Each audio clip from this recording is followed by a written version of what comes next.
Datos que aseguran que el calentamiento global provoca cada año en el mundo 7 millones de muertes prematuras, más que las causadas por el SIDA y la malaria, por ejemplo.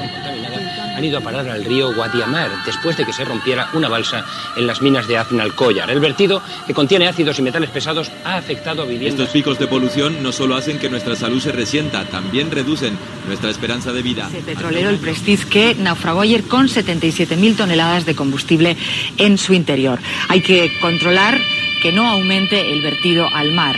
En Muxía, entonces aquí caían 450 litros por metro cuadrado, ahora son 308 y la uva se seca. El agujero del Ártico alcanzó un tamaño similar al de 5 veces Alemania y se formó la primavera pasada tras un periodo inusualmente prolongado de bajísimas temperaturas. Todos tenemos el poder de cambiar. Entonces, ¿a qué esperamos?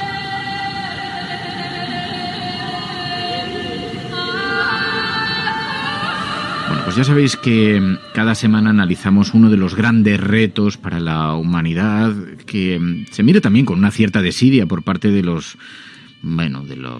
grandes medios, que es el reto del cambio climático. Y lo analizamos aquí con Juancho López Duralde. Muy buenos días. Hola, Fernando, buenos días. En su condición de activista medioambiental, Juancho, fíjate que estos días me estaba acordando mucho de ti porque esta mañana viendo unos vídeos, no sé si era la agencia de Sputnik o Russia Today o alguno de estos, hacía una valoración sobre lo que supuso Chernóbil. Y decían, podría haber sido una hecatombe. Digo, joder, podría haber sido una hecatombe. Digo, la dimensión tan gigantesca que le mostró al mundo la incapacidad para gobernar la energía nuclear en caso de accidente, ¿no? 35 años han pasado desde el accidente.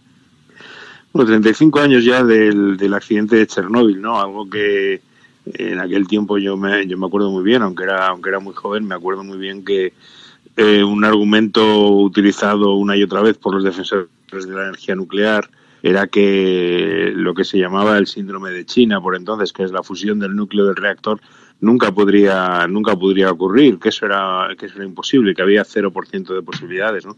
Bueno, lo que nunca podía ocurrir, pues ocurrió. Luego, evidentemente, los detractores de la Unión Soviética pues culpaban a la tecnología soviética, pero lo cierto es que ocurrió y bueno, y luego la verdad es que se volvió a repetir en 2011 en Fukushima, ¿no? Lo cual demuestra pues uno de los problemas de la energía nuclear, que no es el único, pero que es el más grave, que es el problema de la seguridad o de la inseguridad, ¿no?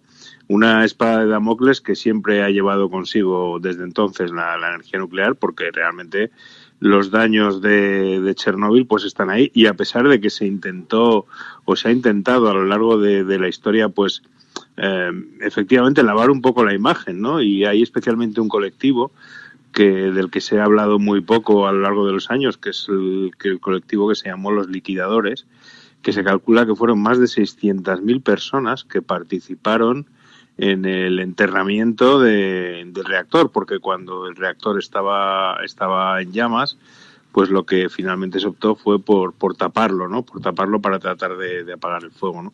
Eso lo hicieron decenas de miles de personas que se llamaron liquidadores y sobre los que nunca hubo un censo ni un seguimiento sobre su salud, ¿no? Entonces, ha habido un blanqueamiento del número de víctimas en Chernóbil, porque, como digo, hay de ese colectivo de 600.000 personas, pues no se hizo ningún tipo de seguimiento, ¿no? Y se calcula que las cifras de mortalidad debido a la radiactividad pues fueron muy altas, pero no entran dentro de las cifras oficiales, ¿no? Entonces, bueno, son los grandes olvidados de la catástrofe de Chernóbil, ¿no? Bueno, y el debate... Sí, dime, Fernando. No, es que es muy interesante porque mientras estás hablando estoy leyendo algunos comentarios de la gente del chat y surge en ocasiones un debate sobre el que me gustaría, si no te importa, hacer un pequeño matiz, porque... Claro, siempre se nos pide, oye, que venga algún experto en materia de energía nuclear, alguien que trabaje en las nucleares o esto, para hacer un debate contrastado sobre esto y 2 puntos, 2 afirmaciones. En nosotros la perspectiva desde la que abordamos el debate de la energía nuclear y otros debates aquí en la cafetera es desde el siguiente punto. Cuando se habla desde el ecologismo, se habla desde una visión que es más integral que la parte exclusivamente científica. A mí esto de contraponer ciencia versus ecología no me ha gustado nunca, porque la ecología, entre otras cosas, en los grupos ecologistas hay muchos científicos, pero además hay una visión que va un poco más allá, que tiene que ver con la política, con la sociedad, con el progreso. Aceptamos que, desde luego, desde la mirada de una tabla Excel, la energía nuclear seguramente en materia de rentabilidad y en materia de seguridad en términos porcentuales, en materia de economía para un país, seguramente tiene registros y parámetros. Pero lo que no cabe en una tabla Excel es algo que sí estudian los ecologistas, que es, en primer lugar, saber de qué forma va a afectar eso al futuro de tus hijos. Para eso se necesita una mirada. Por eso el ecologismo es una disciplina muy abierta. Se necesita una mirada que contemple otros espacios, porque es una mirada que tiene que ver con la filosofía. A lo mejor hay a quien le parece muy bien dejar 30.000 años de residuos nucleares a las generaciones venideras. Es una discusión difícilmente encajable en una tabla de Excel, ¿no? Por eso, desde esta perspectiva, analizamos un poco materias como las de la energía nuclear. Lo digo porque veo este debate, que es muy interesante y además es verdad. Oye, hay mucha gente, muy buenos defensores de la energía nuclear, seguro. Tienen muchos lugares para expresarse en todo caso y es más difícil que se expresen los grupos ecologistas. Perdona, Juancho, pero es un asunto que se repite muchas veces. No, es interesante lo que dices, porque claro, siempre se alude a una, es decir, cuando hablas de nuclear, te dicen, bueno, es que los posicionamientos antinucleares son anticientíficos, cuando la realidad es que precisamente el movimiento antinuclear surge de los propios científicos que crearon la bomba atómica. Es que esto hay que recordarlo, ¿no? Y luego hay muchas disciplinas en la ciencia, ¿no? Más allá de la pura tecnología nuclear, hay muchas otras disciplinas. Está la ecología, en fin, hay muchísimas, ¿no? Entonces, siempre hay que mirarlo desde un ángulo, ellos quieren que se mire desde su propio ángulo, que es el ángulo de su tecnología y de los intereses de la industria nuclear. Pero hay otros ángulos para mirar las cosas, ¿no?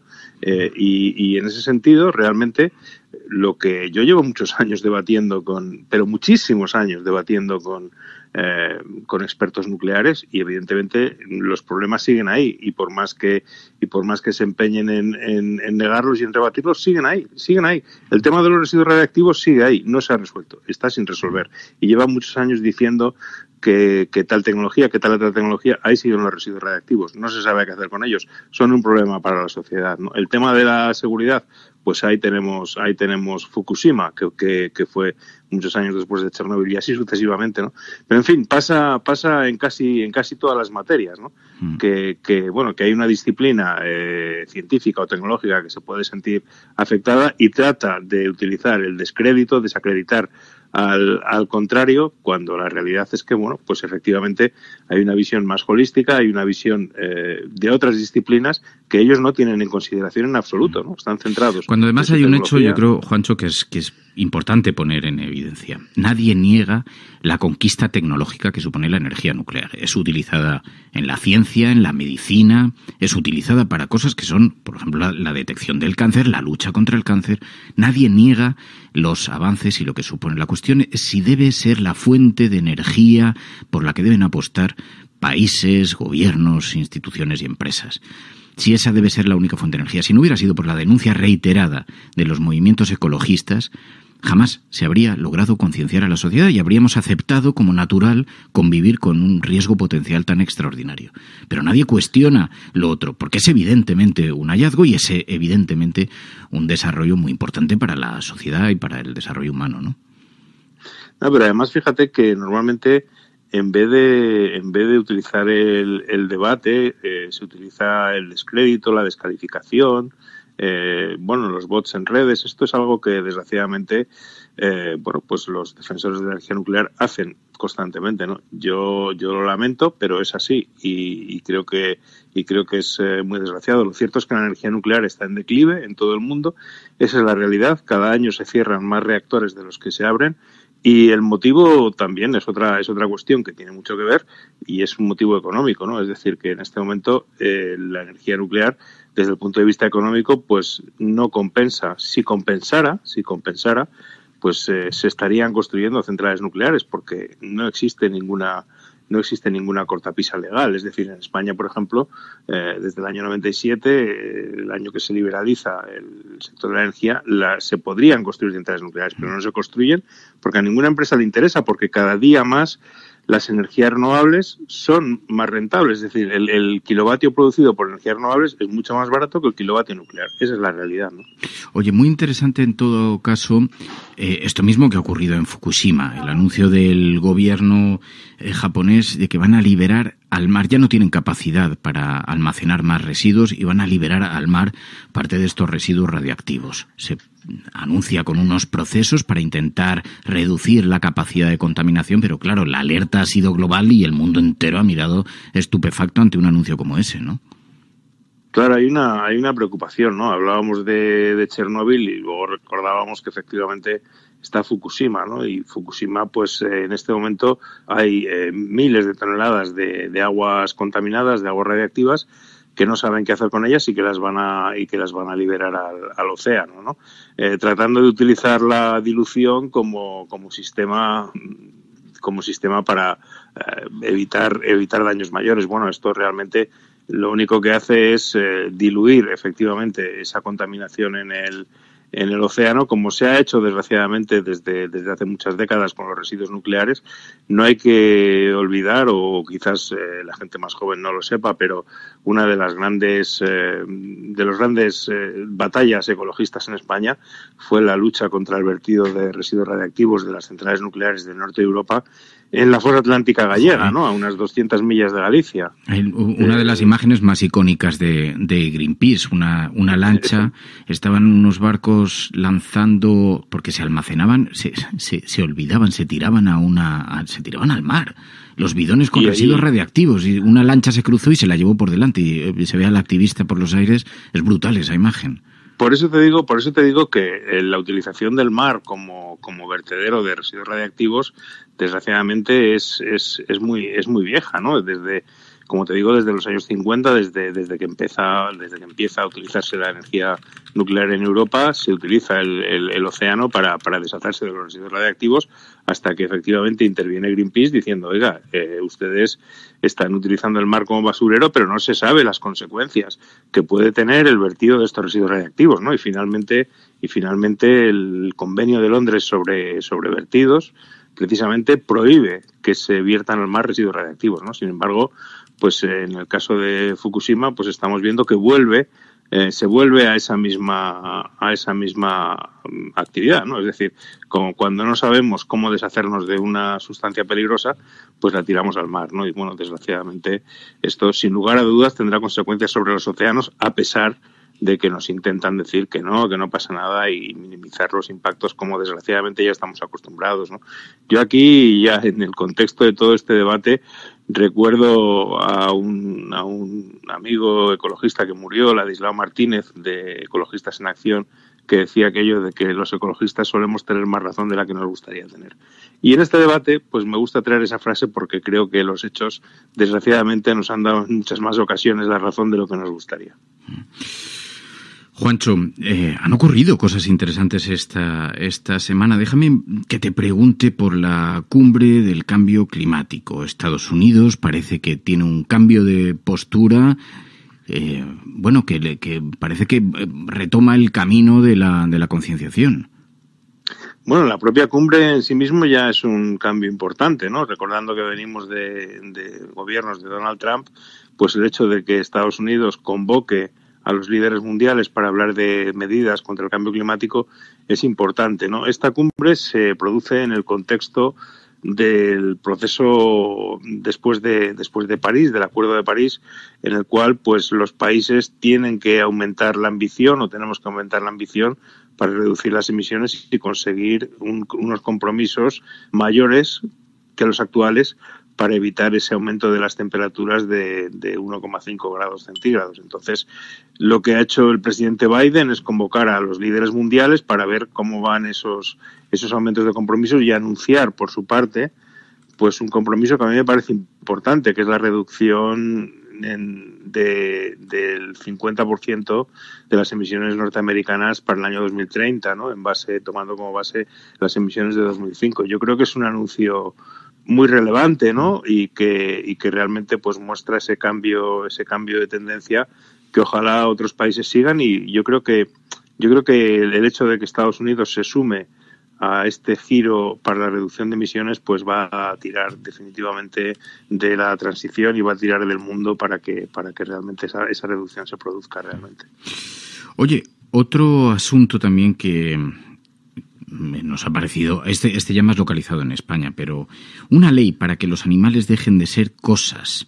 Esto ha recibido el respaldo en el Congreso, te vimos defenderlo, lo comentamos aquí el día que se produjo la noticia, escuchábamos tu intervención, pero era muy importante darle capacidad de sentir a los animales, porque esto también cambia su configuración jurídica, ¿no? Claro, fundamentalmente es una modificación del Código Civil, ¿no? Una modificación del Código Civil porque hasta el día de hoy los animales se consideran cosas a nivel legal, ¿no?